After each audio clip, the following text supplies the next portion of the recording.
Waouh. Waouh, waouh. Ok. Ok, les amis. J'espère que vous allez bien aujourd'hui. On va parler de cette petite série là. Parce que l'épisode 1 c'était bien beau. Voilà. On repartait dans le monde de The Last of Us. Mais là, on rentre dans l'art. Allez, là on y va. Là c'est let's go. Là c'est boum boum boum. Waouh, mais qu'est-ce que c'est? J'ai eu un truc visuel là, les amis, un truc émotionnel, un truc de dingue. Qu'est-ce que je viens de voir en fait? C'est monstrueux. Je suis désolé, mais cet épisode 2, déjà on en apprend un peu plus sur le personnage de Abby, joué par Madame Kathleen Dever. On en apprend beaucoup plus sur ce personnage. Et oui, l'actrice campe très bien le personnage d'Abby. Je vais parler de cette vidéo, de cette petite série avec beaucoup de spoilers. Donc les amis, si vous n'avez toujours pas vu l'épisode 2, allez le voir avant de regarder cette react. Parce que c'est du miel. Et je vais spoiler à balle. Donc vous êtes prévenus, c'est parti, spoiler. Cet épisode 2 est dans la lignée du premier évidemment. Donc on reste toujours dans la petite ville de Jacksonville, Midtown. Et visiblement il y a une menace qui arrive. Et on l'a vu déjà, elle a été dit déjà à la fin de l'épisode 1. On voit clairement les champignons qui commencent à pousser un peu dans les canalisations. Le truc, c'est qu'il y a une tempête de neige. Et en fait la tempête de neige réveille, ce que j'ai compris, réveille et rend presque l'âme au claqueur du coup. Parce qu'en fait Abby et ses potes, ce qu'on avait à la fin de l'épisode 1, ils ont réussi à trouver où se cache Joël, même s'ils savent pas vraiment qui se cache là, mais ils ont réussi à trouver un espèce d'endroit, du coup, une espèce de village, qui est le village dans lequel, comme par hasard, est Joël. Donc ça, je trouve, c'est un peu rapide, perso, mais bon, passons. Ils arrivent à trouver ce petit village, et ça va vite partir en couille, parce que ils font la petite nuit, et voilà, ils font leur tour de guet, et il y a les patrouilles de Jacksonville. Et dans ces patrouilles, il y a Monsieur Joel, qui fait une première patrouille avec Dina, et Monsieur Jesse, qui fait une deuxième patrouille avec Ellie, juste après. Et comme par hasard, forcément, il faut que tout se rejoigne. Une patrouille, qui est la patrouille de Joel, va se retrouver nez à nez avec Abby, parce qu'Abby va se faire pousser par les claqueurs qui ont été réveillés par la tempête de neige. Il y en a des milliers, on sait pas d'où ils sortent. Ils sortent de la neige, voilà, ils sortent d'un trou de la neige, ils commencent à courser Abby, qui essaie de se réfugier dans un endroit, et comme par hasard, bim, elle tombe nez à nez face à Joël. Et évidemment, petite, pas subtilité, mais petite facilité scénaristique et chose tout simplement logique, eh ben, elle va demander à Joël, parce qu'ils doivent s'abriter, parce qu'il y a la tempête de neige, d'aller dans leur chalet, là où elle est, elle, avec ses potes. Joël ne s'est pas dit, ça sent le roussi. Ça sent où la meuf elle sort de nulle part. Genre elle a des potes dans... Déjà qu'est-ce qu'ils foutent là? Elle a des potes dans les montagnes. C'est pas un petit peu chelou? Ils ont des armes. Ça sent pas un peu le roussi cette histoire? Enfin bref, vu qu'ils étaient dans l'urgence de fuir les claqueurs, je pense qu'ils pensaient pas trop à ça. Dina, pareil, du coup ils sont tous allés au chalet, le fameux chalet qui est en fait l'antre de la fin de Joël. Comme dans le jeu vidéo les amis. Moi qui voulais pas trop faire de parallèle, mais là je suis obligé. Là, je suis obligé. Pour ceux qui ont joué au jeu, vous savez ce qui s'est... Vous savez, même avant même que ça allait arriver, ce qui allait se passer. Vous le saviez. De toute façon, dès que Joël et Abby étaient entrés, c'était vu et les deux avaient interagi, c'était fini. C'était fini pour Joël. Et évidemment, dans le chalet, on a tous cette scène où Abby défonce Joël avec un coup de massue, un coup de fusil à pompe dans le genou. Et monsieur est en PLS, est à terre, et puis le club de golf, cette fameuse scène, c'est stratosphérique, c'est quand même stratosphérique. Il a pris cher, mon petit Joël, il a pris cher. Mais bon, il y a beaucoup de choses qui se sont passées bien avant tout ça, où voilà, on voit Ellie aussi qui est en PLS, parce qu'on sait que Joël est sur le point de mourir, clairement, et qu'Abby à la fin donne le coup de massue. Mais par un parallèle de tout ça, avant que tout ça arrive, et pendant qu'il y a eu la patrouille de Monsieur Joël et Jesse et Ellie, il y a la merde qui arrivent, parce que du coup, il y a les claqueurs qui poursuivent Abby de l'autre côté et qui vont de l'autre côté, mais aussi les claqueurs qui vont du côté de la cité, c'est clairement une bataille de Winterfell, les amis. C'est ce qu'on aurait dû avoir clairement dans Game of Thrones. On a eu des trucs plutôt cool dans Game of Thrones, mais c'est clairement ce qu'on aurait dû avoir en termes de tension, de suspense. Après là, c'est pas pareil parce que là, on est sur des...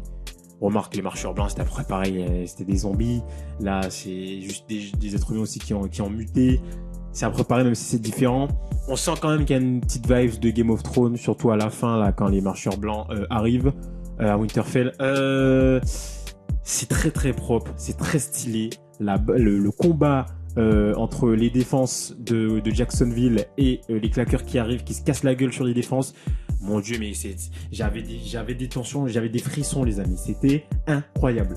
La tension palpable, c'était incroyable. Puis même quand le Moloss il commence à arriver et qu'il défonce tout sur un passage et que comment il s'appelle, Tommy, il dit oh putain il va rentrer nanana. Franchement, moi je trouve que c'était hyper bien ficelé. Le scénario était bien construit.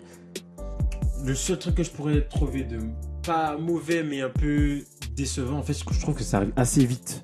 Ça arrive très très vite. Genre, on n'a pas trop eu le temps de voir plus d'avantages, de voir plus de côté aventurier dans l'épisode 2 ou même dans les prochains épisodes. On est directement dans l'action, en fait, ce qui est plutôt cool. Mais il y a moins ce côté aventurier parce que quand même, The Last of Us, il y a pas mal d'aventures. Ok, t'as la tension, t'as la peur, t'as l'horrifique et l'action. Mais c'est vrai que t'as aussi ce côté aventure qui est mis en avant, notamment dans les jeux, découverte. Et le problème, c'est ça, c'est que dans l'épisode 2, on l'avait un petit peu avec les patrouilles, mais on était quand même dans ce monde, on restait enfermé dans Jacksonville en fait. Et en fait, j'ai l'impression que c'est un peu un huis clos, c'est bizarre, tout se passe à Jacksonville, même si on sort un peu dans les montagnes par rapport à Abby, j'ai l'impression que tout se passe là en fait. Genre le monde, il se passe à Jacksonville. Genre il n'y a plus rien dans le monde, il n'y a plus personne, et tout c'était à Jacksonville. Donc, est-ce que par la suite, je pense que par la suite ça va s'ouvrir un peu. Je pense que déjà Ellie, elle va aller traquer les autres là qui ont fait du mal à Joel parce que ça se voit, elle a dit elle-même, elle va les tuer, elle veut tuer Abby. Et du coup, à mon avis, il y aura de la traque. Donc, je pense qu'on va un peu sortir de la neige, à mon avis. Donc, peut-être que ce sera pour la suite. Mais je suis un peu déçu qu'on reste pas pour cet épisode 2 là, mais qu'on reste un peu fermé, un peu enfermé, je trouve. C'est un peu dommage. Et que ça aille aussi vite aussi par rapport à Joel. C'était un peu rapide. Et puis les claqueurs, en vrai, ça fait quand même plaisir parce que c'est la menace ultime, la menace du jeu clairement et du coup de la série. Et franchement, ils font vraiment peur, hein. Ils font vraiment flipper quand ils viennent tous là derrière toi. Wow, wow, wow. Et puis même quand ils arrivent tous dans la ville, il y a les lance-flammes. Moi, ce que j'ai vraiment apprécié, on était vraiment dans ce truc attaque-défense et c'était hyper bien organisé à Jacksonville. Tout le monde savait ce qu'il devait faire. Il y avait ceux qui étaient sur les murs, sur les parts, ceux qui sont allés sur les toits. Comme a dit dans le briefing du coup Tommy, je trouve que c'était hyper bien fait et hyper bien réalisé du coup. Et du coup, tu sentais encore plus que la menace était réelle. C'est comme si c'était vrai, c'était tellement réaliste. Et puis même visuellement, les effets spéciaux, n'en parlons pas, mais c'est quelque chose que HBO arrive à faire de mieux. Je sais pas, les effets spéciaux, de toute façon depuis Game of Thrones, même The Penguin, toutes les autres séries là, c'est monstrueux ce qu'ils arrivent à faire quand même ce studio et qui continue parce que c'est beau, c'est bien fait, c'est propre, c'est fidèle.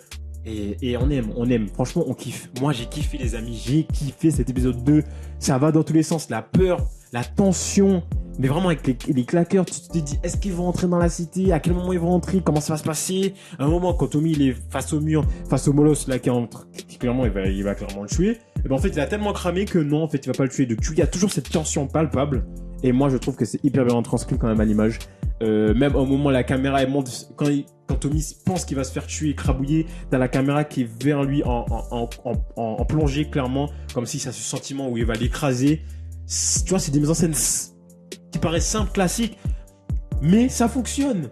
Franchement, ça fonctionne les amis. Et moi, je trouve ça génial.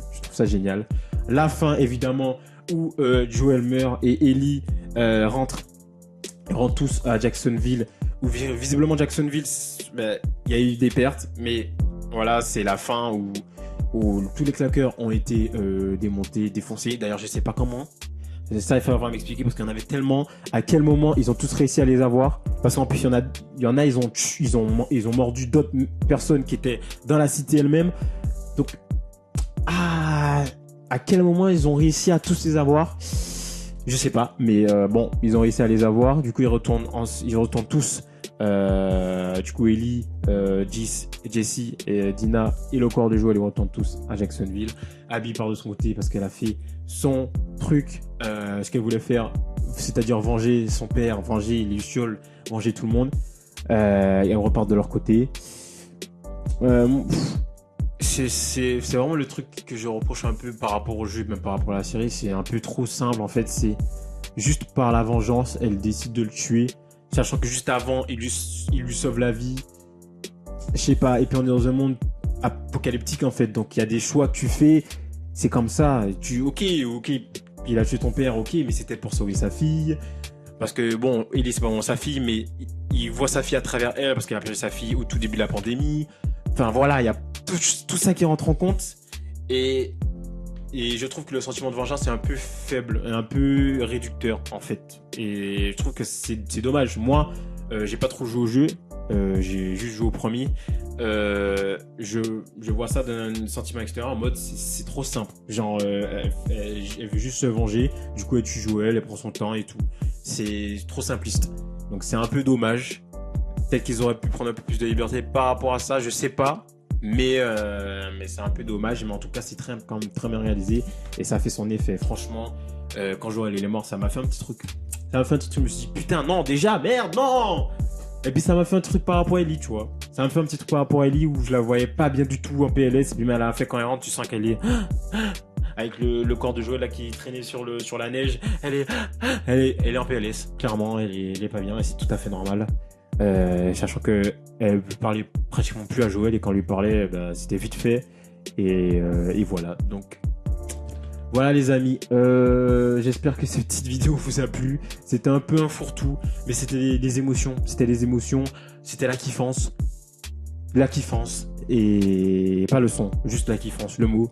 Moi j'ai bien aimé, j'ai pris mon pied sur cet épisode. Il y avait des petites choses qui m'ont dérangé comme je l'ai dit, mais dans la globalité, c'est un épisode assez réussi en termes d'effets spéciaux, en termes de tension, d'émotion. Ça, c'était très très fort et de jamais savoir ce qui va se passer en fait. C'est toujours dans putain, est-ce qu'il va se passer un truc à ce moment-là? On sait pas, nanana. On est toujours surpris. Et moi, c'est ce que j'aime avec cette série. J'attends vite fait l'épisode 3 de cette saison.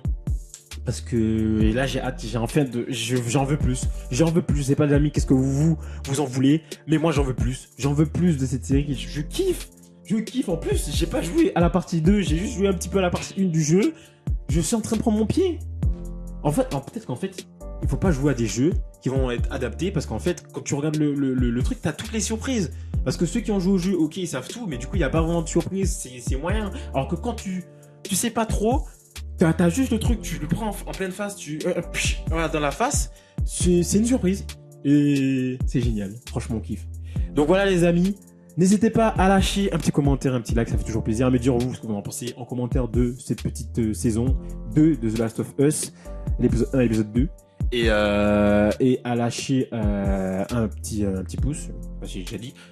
N'hésitez pas à vous abonner et à mettre la petite cloche pour ne rater des prochaines vidéos. Et on se retrouve pour un prochain contenu. D'ici là les amis, je vous dis à bientôt. Ciao tout le monde.